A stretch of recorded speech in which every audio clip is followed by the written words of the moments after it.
Salve, salve pessoal, e aí, tudo no suave com vocês? Tomara que sim, foi bolsonarista, tá não, véi. Alto jurista já, véi, refutando, tá ligado? Nessas teorias loucas, Ibrahim Paquistão não fez os bagulho errado, véi, tá tudo certo, tá ligado não? Até os próprios outros ministros do STF hoje tá dando papo, Dino também já deu papo mais cedo, vou deixar no final desse vídeo aqui a fala de Dino também, se vocês quiserem ver. Que por aqui ele não se pronuncia não. Até Gonê falou, meu velho, que Xandão agiu corretamente, meu velho. É sem pano. E se inscreve no canal pra ajudar nós no engajamento. Deixa like, comentário, por favor. Pode comentar qualquer coisa, tá ligado? Vou trazer aqui as falas dos ministros e de Gonê referente a esse negócio aí da reportagem da Folha. É fogo no gado, papai. Antes de iniciar a sessão, porque o tema tem sido debatido na imprensa e nas redes sociais, eu me permito dizer algumas breves palavras a propósito do debate que está imposto na sociedade e na imprensa. Na vida, às vezes, existem tempestades reais e, às vezes, existem tempestades fictícias. Acho que nós estamos diante de uma delas. Muito breve e objetivamente, eu gostaria de registrar o seguinte a propósito das discussões que têm sido travadas de ontem para hoje. Em primeiro lugar, todas as informações que foram solicitadas pelo Supremo Tribunal Federal e pelo relator dos inquéritos, o ministro Alexandre de Moraes, referiam-se a pessoas que já estavam sendo investigadas e, portanto, o inquérito que já estava aberto perante o Supremo Tribunal Federal. Informações voltadas à obtenção de dados diante da denúncia de reiteração das condutas de desinformação e de circulação de ataques à democracia e de discursos de ódio. Portanto, em nenhuma hipótese e em nenhum caso houve fishing expedition dirigida personalizadamente a qualquer pessoa de maneira aleatória. Informações para instruir inquéritos que já estavam em curso. Em segundo lugar, e muito importante, todas essas informações solicitadas eram informações públicas, solicitadas ao órgão do Tribunal Superior Eleitoral, que fazia o acompanhamento das redes sociais. Portanto, não houve aqui nenhum tipo de investigação de natureza policial ou investigação que dependesse sequer de reserva judicial. Era acompanhamento de dados e informações, notícias e postagens em redes sociais para verificar se ali havia alguma conduta criminosa ou alguma conduta que estava sendo investigada no âmbito dos inquéritos do Supremo Tribunal Federal. É muito importante deixar isso claro. Não houve pedido direcionado aleatoriamente a qualquer pessoa. Em terceiro lugar, o condutor dos inquéritos aqui no Supremo, diversos inquéritos da fake news, das milícias digitais, da tentativa de golpe e os seus diferentes desdobramentos, eles são conduzidos aqui no Supremo Tribunal Federal pelo ministro Alexandre de Moraes, como é próprio dos inquéritos, são conduzidos por um relator e quando há alguma decisão que envolva reserva judicial ou alguma complexidade, ela é ratificada pelo plenário. Por acaso, o condutor do inquérito era também o presidente do Tribunal Superior Eleitoral. Portanto, eram a mesma pessoa, condutor do inquérito e presidente do Tribunal Superior Eleitoral. De modo que a alegada informalidade é porque geralmente ninguém oficia para si próprio. E, portanto, como as informações eram do presidente do Tribunal Superior Eleitoral para o condutor do inquérito, elas não eram formalizadas no momento da solicitação. Por isso havia algumas solicitações informais. Mas quando as informações chegavam, elas eram imediatamente formalizadas, inseridas no âmbito dos processos e dada vista ao Ministério Público. Portanto, não houve nenhuma circulação de dados ou informações que não estivesse documentado adequadamente no processo. Uma outra percepção equivocada que circulou a propósito deste assunto foi que haveria iniciativas de ofício, independentemente de provocação pelo Ministério Público. Muito importante observar, o Tribunal Superior Eleitoral, sobretudo em questões eleitorais, ele tem o que tecnicamente se chama poder de polícia, que significa poder de fiscalizar e poder de reprimir condutas impróprias, condutas irregulares. O poder de polícia é exercido, e esse é o termo técnico, de ofício, ou seja, independentemente de procuração. De modo que o TSE tem o dever jurídico de atuar sempre que exista a circulação de alguma desinformação que ofereça risco ao processo eleitoral ou ao processo democrático do qual o processo eleitoral é uma decorrência. Portanto, a ideia de que foram iniciativas tomadas à margem da lei é completamente equivocada. É uma desinformação jurídica. O poder de polícia é exercido de ofício. Basta a verificação de que exista alguma coisa errada ou potencialmente errada acontecendo. Eu ainda gostaria de lembrar, em nome do Tribunal e em defesa do ministro Alexandre de Moraes e dos ataques impróprios e injustos que tem sofrido, o contexto em que esses procedimentos se deram, para que não se faça um revisionismo histórico abstraindo do que nós estávamos vivendo naquela conjuntura de risco grave para a democracia. E eu fiz de memória alguns registros aqui dos ataques graves que o Supremo recebeu, inclusive vindos de altas autoridades, no dia de comemoração da independência do Brasil. Nós vivíamos um contexto de acampamentos nas portas de quartéis pedindo golpe de Estado para impedir a posse do presidente da República eleito democraticamente. Nós tivemos situações de bloqueio das estradas. Nós tivemos situações de ministros cercados, eu mesmo, por centenas de pessoas com ameaça de agressão. Nós tivemos inúmeras ameaças de morte a cada um de nós. Todos nós passamos a andar com segurança. Ninguém aqui andava com segurança no Supremo. Ninguém. E mais recentemente precisamos fazê-lo pelos sucessivos riscos que passamos a correr num evento que estivemos em Nova York, uma turba que depois se descobriu que estava recebendo diária para nos atacar, tentou virar em plena Quinta Avenida a van em que nós estávamos.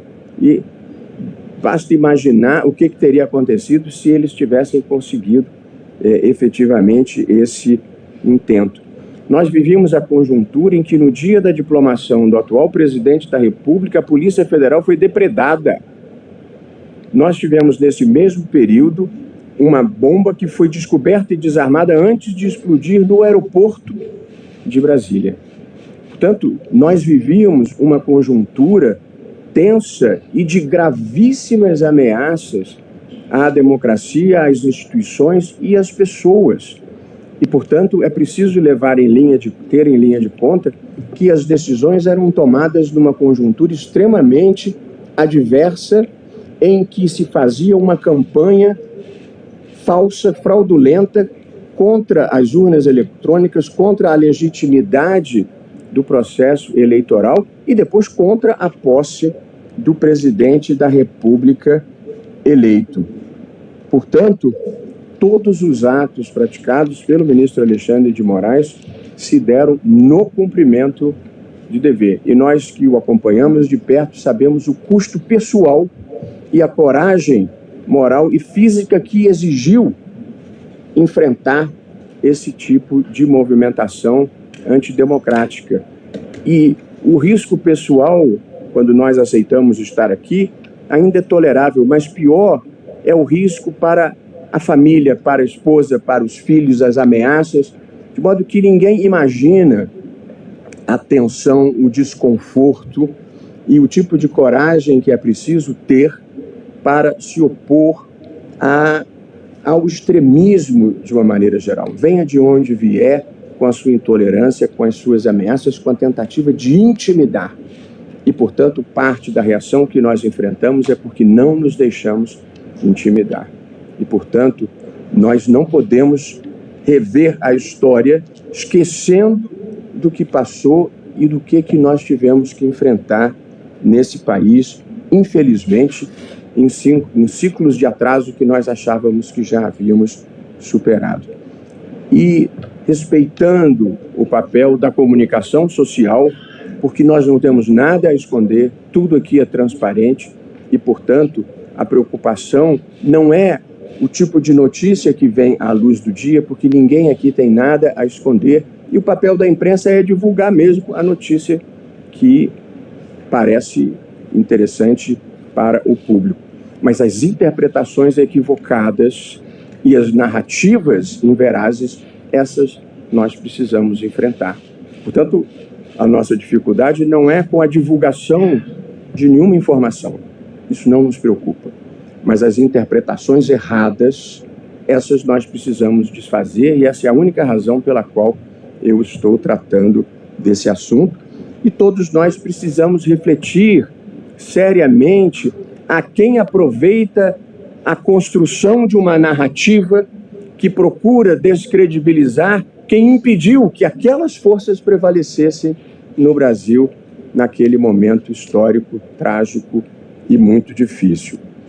O Supremo Tribunal Federal, como toda instituição humana, é passível de crítica e de divergência, e ninguém aqui se acha imune a visões críticas. Faz parte da vida. Numa democracia, a verdade não tem dono, ninguém tem um monopólio da virtude. Portanto, não é uma questão de ter crítica ou de divergir de decisões do Supremo. Nós decidimos as questões mais divisivas da sociedade brasileira. E, portanto, faz parte do nosso papel, ao interpretar a Constituição, com muita frequência, desagradar setores importantes da sociedade. Às vezes ao governo, às vezes à sociedade civil, às vezes aos ambientalistas, às vezes ao agronegócio, às vezes aos indígenas. A gente está sempre sujeito a desagradar algum segmento, e numa democracia todo mundo tem o direito de vocalizar a sua insatisfação, e nós convivemos muito bem com isso. Porém, nós somos comprometidos com a Constituição, nós somos comprometidos com a busca da verdade possível numa sociedade plural, nós somos comprometidos com a democracia e comprometidos com fazer um país melhor e maior. É para isso que todos nós estamos aqui. Nossos compromissos são com o Brasil. Nós não temos lado. Nosso lado é o Brasil, a democracia e a proteção dos direitos fundamentais. Portanto, não somos imunes a críticas, mas ninguém suponha, em algum momento, que esses não sejam os nossos compromissos. E, portanto, queria prestar esses esclarecimentos de fato, que considero muito importantes, e, de novo, para tudo nós temos uma explicação legítima do que é feito aqui. Nada é feito nas sombras, nada é feito na surdina, tudo é feito para cumprir a Constituição, as leis e para o bem do Brasil. E, por evidente, alguém pode pensar que o bem esteja em um lugar diferente, porque assim é próprio da democracia e das sociedades abertas. Presidente. Pois não, ministro Gilmar. Gostaria de cumprimentá-lo também por esse posicionamento, cumprimentar a ministra Carmen Lúcia, o senhor representante, procurador-geral da República, senhora ministra, senhores ministros. Como já foi apontado, um importante noticioso publicou reportagem na tarde de ontem dando conta de que o gabinete do ministro Alexandre de Moraes teria usado mensagens de forma não oficial para ordenar que a Justiça Eleitoral produzisse relatórios com o objetivo de embasar decisões do ministro no inquérito das fake news. Não é de hoje que o ministro Alexandre tem sido alvo de críticas infundadas acerca da condução das investigações sob sua responsabilidade. Sempre digo e repito, a atuação do Supremo Tribunal Federal e a de seus ministros não estão imunes a ponderações, e elas são bem-vindas quando buscam o aperfeiçoamento do nosso proceder jurisdicional e o fortalecimento institucional. No entanto, é imperativo que em tempos de crises e desafios à nossa democracia possamos distinguir entre avaliações construtivas e ataques que visam a minar a independência e a integridade das instituições que sustentam o Estado democrático de direito. Todos sabemos que a censura que tem sido dirigida ao ministro Alexandre, na sua grande maioria, parte de setores que buscam enfraquecer a atuação do judiciário e, em última análise, fragilizar o próprio Estado democrático de direito, como Vossa Excelência acaba de bem demonstrar. A condução das investigações por parte do eminente ministro tem sido pautada pela legalidade, pelo respeito aos direitos e garantias individuais e pelo compromisso inegociável com a verdade. A independência judicial é uma das pedras angulares da nossa democracia, e qualquer tentativa deliberada e infundada de intimidar ou desacreditar um ministro do Supremo deve ser veementemente repudiada. Vivemos em tempos em que a verdade é frequentemente distorcida e a desinformação é usada como arma política. Neste cenário, é fundamental que defendamos aqueles que, com coragem e retidão, enfrentam essas ameaças, mesmo quando isso implica suportar o peso de críticas injustas e ataques pessoais. Muito se tem falado, a partir de vazamentos de diálogos ainda não esclarecidos, que o eminente relator praticou impropriedades na condução de inquéritos abertos para apurar crimes gravíssimos, como notícias falsas, calúnia, difamação e injúria contra membros do tribunal e seus familiares. A partir de conversas associadas a servidores do tribunal, setores críticos à atuação do Supremo no combate às fake news, na defesa da democracia e da lisura das eleições, têm reacendido e insistido em aleivosias já conhecidas e há muito repelidas em julgamentos promovidos neste plenário. A mais nova delas, que agora viceja a partir desses vazamentos, é que o gabinete do relator teria cometido irregularidades ao determinar que a Assessoria Especial de Enfrentamento à Desinformação, AEED, do TSE, elaborasse relatórios técnicos sobre notícias falsas e discursos de ódio, que foram amplamente divulgados nas redes sociais e que, por isso, chegaram ao conhecimento de autoridades da Justiça Eleitoral e do Supremo Tribunal Federal. Tal crítica deve ser repelida com altivez pelo tribunal. Afinal, o que está em curso é apenas uma tentativa de reconstrução com uma nova roupagem de teses de defesa de investigados que há muito procuram deslegitimar a atuação do eminente relator nessas investigações e, por consequência, a atuação da própria Corte. É preciso deixar claro que a atuação do ministro Alexandre de Moraes nessas apurações já foi referendada mais de uma vez pelo Tribunal Pleno. Na sessão realizada em 18 de 6 de 2020, por maioria de 10 votos a 1, o plenário entendeu que a abertura e a condução desses inquéritos possuem respaldo no artigo 43 do Regimento Interno do Supremo, que dispõe: ocorrendo infração à lei penal na sede ou na dependência do tribunal, o presidente instaurará inquérito se envolver a autoridade ou pessoa sujeita à sua jurisdição ou delegará esta atribuição a outro ministro. Na ocasião, A Corte declarou a validade do ato do então presidente, ministro Dias Toffoli, que determinou a instauração de inquérito com base nesse dispositivo para combater desinformação e compartilhamento em redes sociais de notícias fraudulentas que atentavam contra o Supremo Tribunal Federal, seus membros e, em geral, contra as instituições democráticas brasileiras. É importante que se diga: esses atos nada têm a ver com liberdade de expressão. O uso orquestrado de robôs, recursos e pessoas para divulgar de forma sistemática ataques ao Supremo, ameaças pessoais aos ministros e a seus familiares, passa longe da mera crítica ou manifestação de opinião. Trata-se a rigor de movimento organizado por grupos que buscam atacar as instituições responsáveis pela garantia dos direitos fundamentais e das regras do jogo democrático, entre as quais se destacam o Supremo Tribunal Federal e a Justiça Eleitoral. A atuação do eminente ministro Alexandre de Moraes, portanto, não decorre de capricho nem de propósitos pessoais, muito pelo contrário.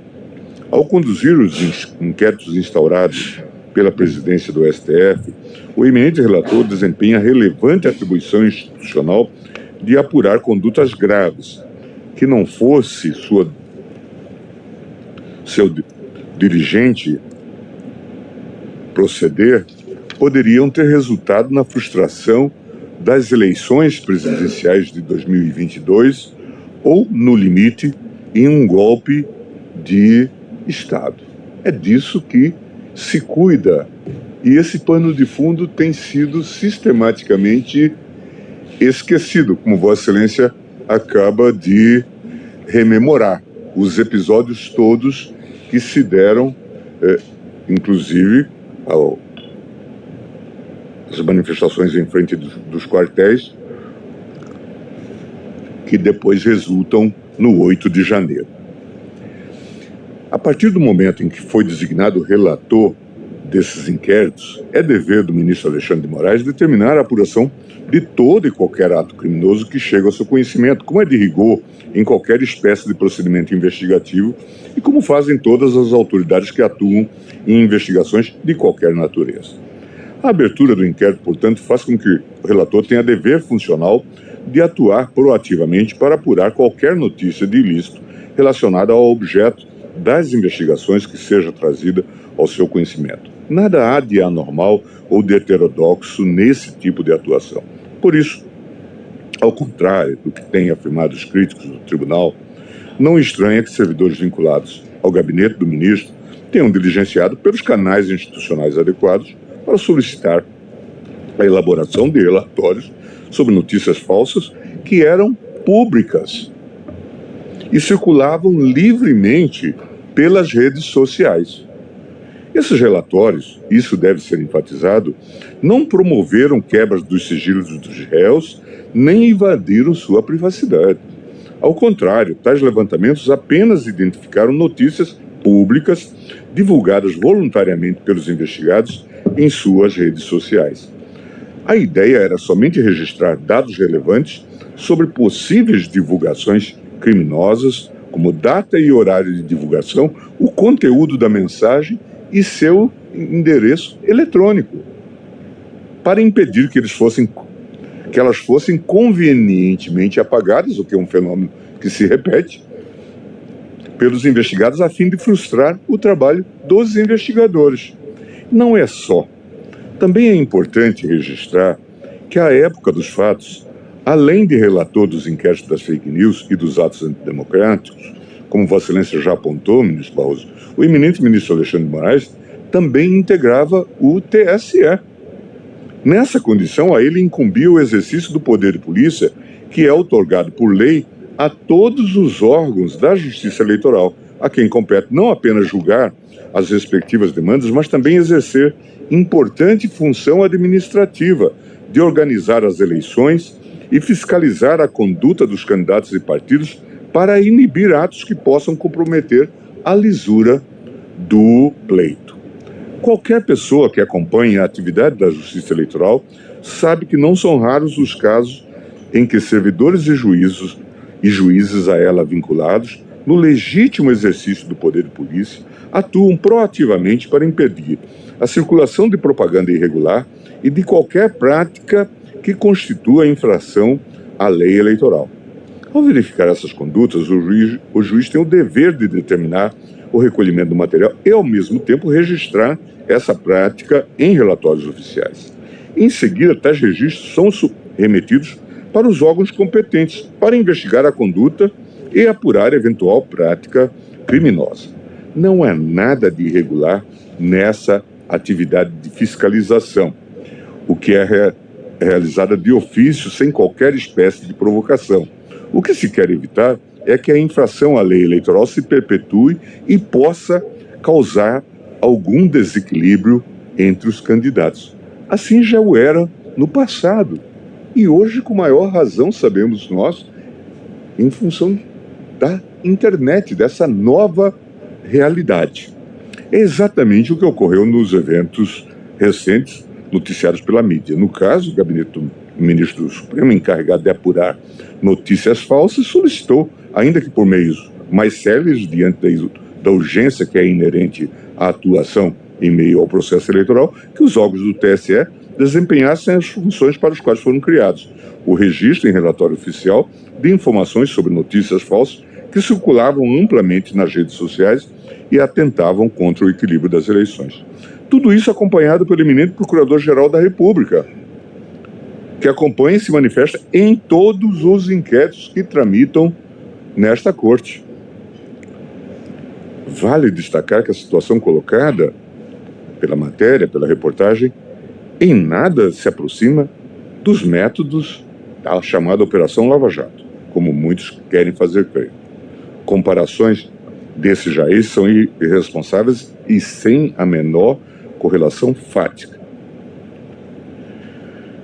Aqui não há combinações espúrias entre promotor e juiz e nem ordens aos procuradores ou delegados para se comportarem desta ou daquela maneira. Portanto, querer comparar os métodos utilizados naquela operação com a forma de condução do ministro Alexandre nos procedimentos em curso nesta Corte são uma tentativa desesperada de desacreditar o próprio Supremo Tribunal Federal em busca de fins obscuros relacionados à impunidade de pessoas que perpetraram graves atos, inclusive tentativas ou propósitos de golpe. Presidente, gostaria de encerrar esta minha fala, mais uma vez, me solidarizando com o ministro Alexandre de Moraes, que há muito tempo tem sido vítima de injustas agressões físicas e virtuais, não só ele, mas também sua família, como nós sabemos. Já me pronunciei neste sentido recentemente e reafirmo. Vossa Excelência, ministro Alexandre, enche de orgulho a nação brasileira, demonstrando ao mesmo tempo prudência e assertividade na condução dos múltiplos procedimentos adotados para a defesa da democracia em nossa pátria. Muito obrigado, presidente. Obrigado, ministro Gilmar Mendes. Ministro Alexandre, Vossa Excelência tem a palavra. Obrigado. Perdão, e depois o nosso Procurador-Geral da República também deseja fazer uso da palavra, por favor. Doutor Paulo. Muito obrigado, senhor presidente. Eu cumprimento Vossa Excelência, cumprimento todos os eminentes ministros aqui presentes. E eu gostaria só de dizer que a Procuradoria-Geral da República se associa aos pronunciamentos de Vossa Excelência e do ministro decano, ministro Gilmar Mendes, em todos os seus termos. Eu gostaria também de confirmar o que tanto Vossa Excelência quanto o ministro Gilmar Mendes se referiram.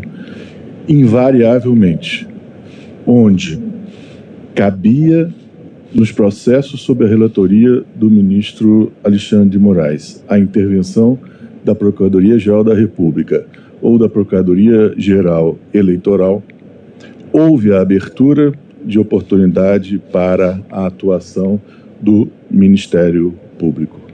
E eu posso acrescentar que nessas e também em outras tantas oportunidades, eu pude pessoalmente verificar, quer na minha atuação junto ao Tribunal Superior Eleitoral, quer aqui no Supremo Tribunal Federal, as marcas que o ministro Gilmar Mendes mencionou e que Vossa Excelência também afirmou.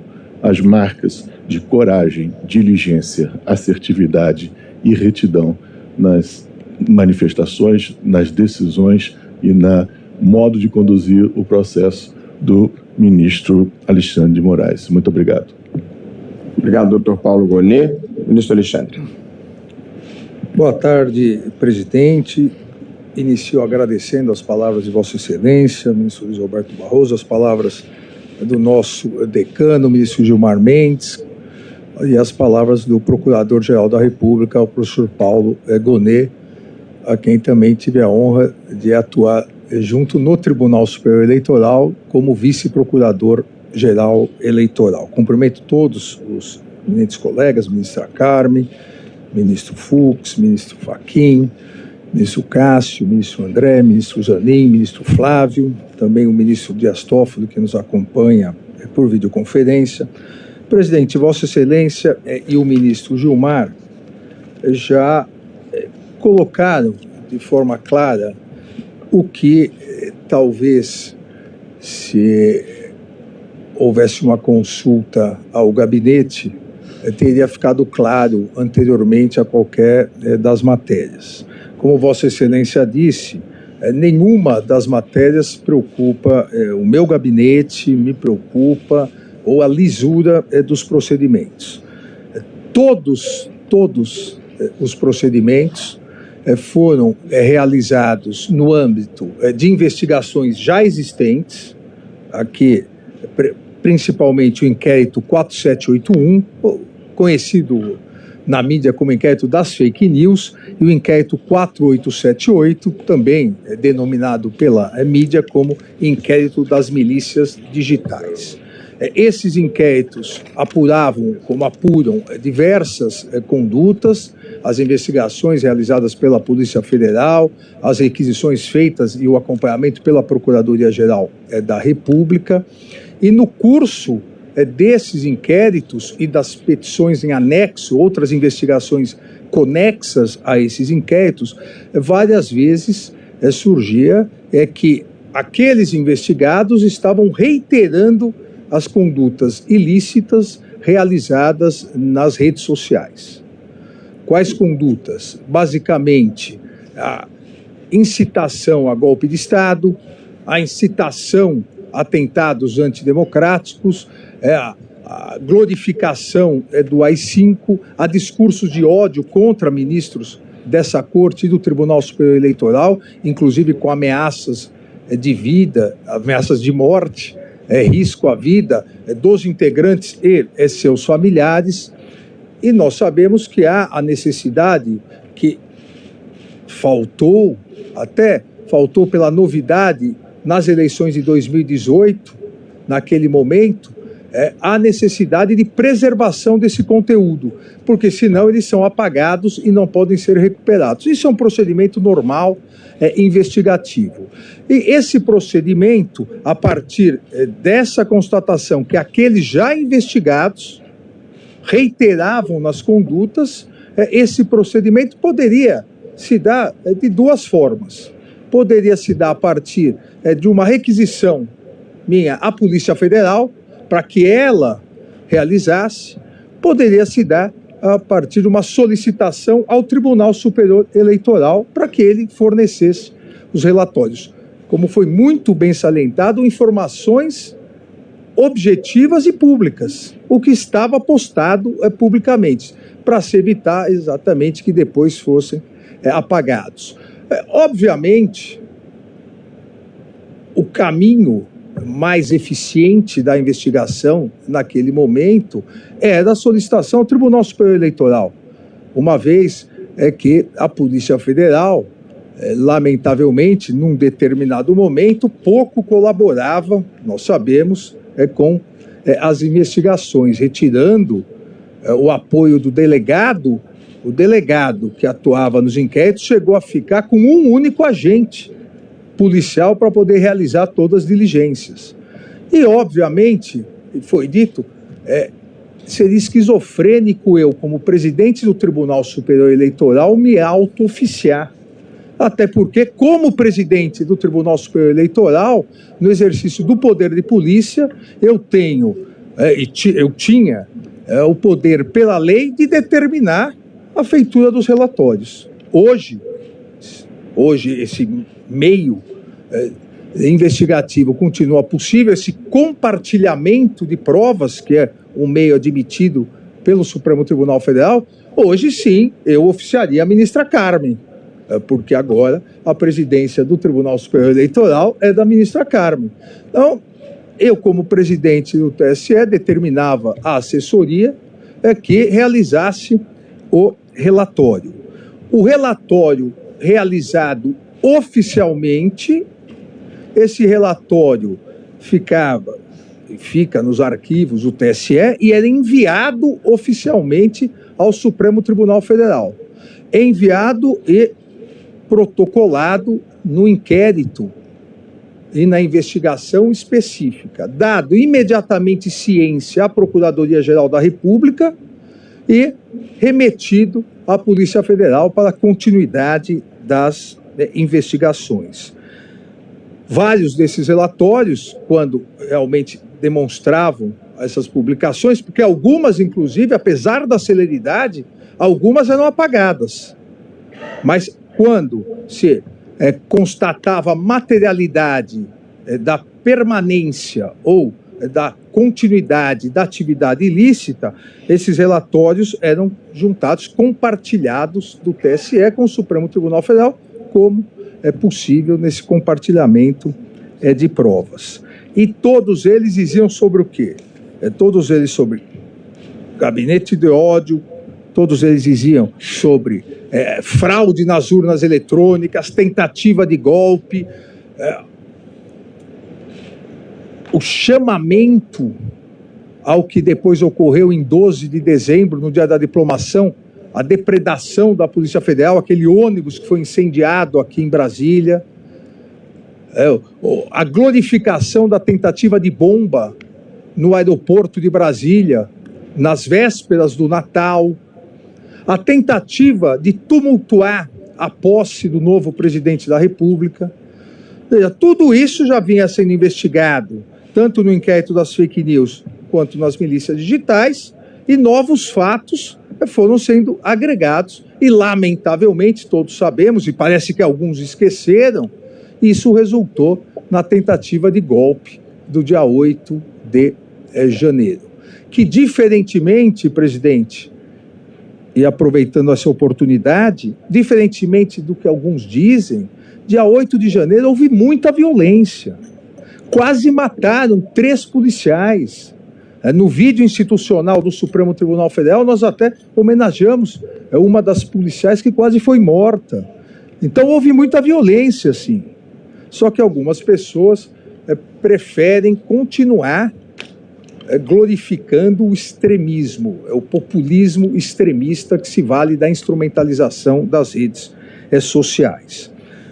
Presidente, eu não quero cansá-los, mas é importante fazer a menção que exatamente todos os relatórios, as juntadas, as ciências são documentadas.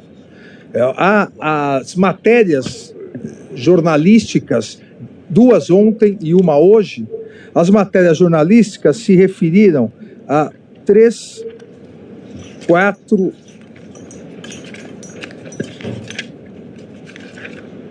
5, 6, 7, 8 pedidos de relatórios. Todos esses documentados. Eu cito um deles, que foi colocado ontem, do pseudo-jornalista foragido nos Estados Unidos, Rodrigo Constantino. Foi citado ontem isso. A data do envio oficial do relatório, ofício e relatório, dia 27/12/2022. A data pro inquérito 4781, e isso deu margem à petição 10.800. Tudo documentado.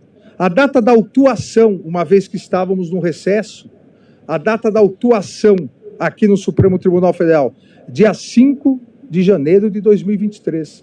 Data da ciência assinada pela Procuradoria-Geral da República, dia 6/1 de 2023. E envio para continuidade de investigações da Polícia Federal, dia 26/6 de 2023. Do último envio foi primeiro em janeiro, depois 11 de maio e depois 26/6. Tudo absolutamente documentado, oficializado, com acompanhamento da Procuradoria-Geral da República e com as diligências necessárias pela Polícia Federal. Só mais um caso que hoje também repercutiu, dizendo da investigação em relação a alguns deputados, deputada Bia Kicis, Carla Zambelli, que já eram investigados, esses deputados, no inquérito 4781, inquérito das fake news. O relatório oficial enviado do Tribunal Superior Eleitoral ao Supremo Tribunal Federal 10 de outubro de 2022. No mesmo dia foi autuado. Na sequência, no dia 6/11 de 2022, a Procuradoria-Geral da República tomou ciência e foi enviado à Polícia Federal. Presidente, todas as defesas, absolutamente todas as defesas, tiveram acesso aos relatórios juntados nos autos e puderam impugná-los. Vários impugnaram. Todos os agravos regimentais foram trazidos ao plenário dessa corte. Absolutamente todos os agravos regimentais foram confirmados por esse plenário. Então, presidente, não há nada a esconder. Todos os documentos oficiais juntados, a investigação correndo pela Polícia Federal, todos já eram investigados previamente nos inquéritos já citados, Procuradoria acompanhando, e todos, repito, todos os agravos regimentais, todos os recursos contra as minhas decisões, inclusive de juntada desses relatórios, todos que foram impugnados foram mantidos pelo plenário do Supremo Tribunal Federal. Então, presidente, eu só tenho novamente a agradecer a Vossa Excelência, ao ministro Decano, aos meus pares, ao Procurador-Geral da República, e dizer que lamento que interpretações falsas, interpretações errôneas, de boa ou má fé, acabem produzindo o que nós precisamos combater nesse país, que são notícias fraudulentas. O que se vê de ontem para hoje é uma produção massiva de notícias fraudulentas para novamente tentar desacreditar o Supremo Tribunal Federal, as eleições de 2022 e a própria democracia no Brasil. Obrigado, presidente. Obrigado, ministro Alexandre de Moraes. Como disse inicialmente, as opiniões são livres, as interpretações são possíveis, mas nós precisamos fazer no Brasil com que mentir volte a ser errado de novo. Isso é o gado desesperado, meu velho. Vai ter pano não, vai ser sem anistia, vai pegar Bolsonaro também. Oxi, Xandão, herói, papai. Oxi, operação Lava Gado. Oxi. A mais de 1000 sempre. Vou encerrando já o vídeo por aqui, que o bagulho tá grande, tá ligado não? Peço que se inscreva no canal se não for inscrito, aquele like, comentário, tá ligado não? Comenta aí o que vocês achou também desse bagulho aí, da Folha, e pá. Enfim, é isso, tamo junto, até a próxima. Pra golpista é sem anistia e sem saidinha, amor, velho. Inscreva-se, curta e compartilhe.